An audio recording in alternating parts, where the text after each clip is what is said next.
Then, think about the kindness shown by the Creator in the care which He provides for man. For the first stage of a human being's existence, the Creator furnishes him with his mother's womb as his cradle, so that he be in a safe place and secure haven, where no hand can reach him, where heat or cold does not affect him.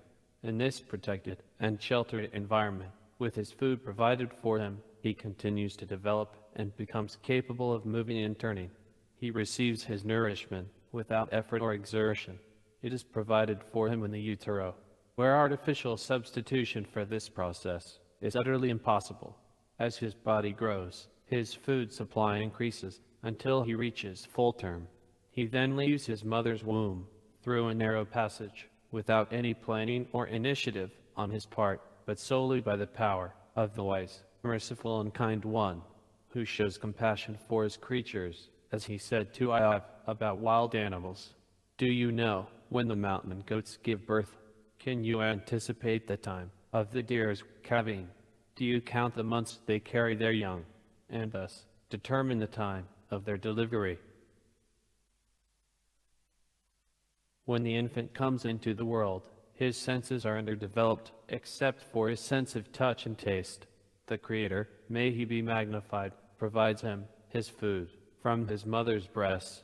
The blood which served to nourish him in his mother's womb is converted in her breasts into milk, pleasant and sweet, flowing like a gushing spring whenever needed. The milk is not so abundant as to become burdensome to the mother and flow without suction, nor so scarce as to tire the child when taking it from the breast. One of God's graces in this regard is that He made the opening of the nipple like the eye of a needle, not so wide so that the milk would flow without suction, or cause the infant to choke while being nursed, nor so narrow that the infant would have to exert himself in drawing its nourishment.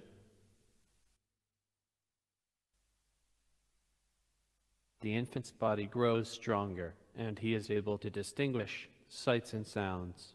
God fills the hearts of the parents with kindness, love, and compassion for the child, so that raising him is not a burden for them, so that they are more sensitive to the child's needs for food and drink and to their own needs, and so that all the trouble and hard work that go into raising him, they must bath and dress him and the like, gently care for him and protect him from harm, even against his will.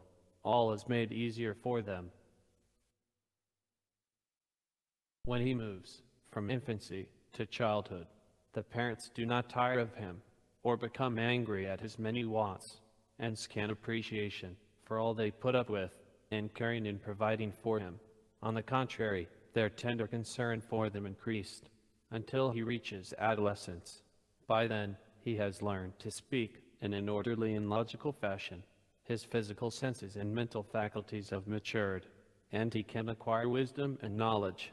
With his senses, he can distinguish between different physical phenomena, and with his mental faculties, he can discriminate between different intellectual matters. As the wise man said, "For it is God who grants wisdom. From His mouth come knowledge and insight." One of man's many blessings is that as a child, he is not a thinker and is unable to distinguish good from bad. For if his mind and his powers of perception were fully matured while he was growing up, and he was aware of the advantage other people had over him in their ability to manage for themselves, move freely and keep clean, and he realized that his own situation was quite the opposite in all these respects, he would die of anxiety and sorrow. What is also remarkable is that crying is beneficial to infants. According to expert physicians, there is a humor, an elemental fluid in infants' brains, which, if allowed to remain there, would have harmful effects. Crying dissolves the humor and releases it from the brain, and the infants are saved from its injurious effects. One of the Creator's great kindnesses to man is that his baby teeth are replaced gradually, one after the other, so that he is not prevented from eating. While the new teeth grow to replace the old ones, he is exposed to sickness and painful accidents, so that he understands the world and so that its true nature not remain hidden from him, lest he be lulled into a false sense of security, be dominated by his baser instincts, and become like an unintelligent and senseless beast. As it is written, "Don't be like a horse or a mule without understanding,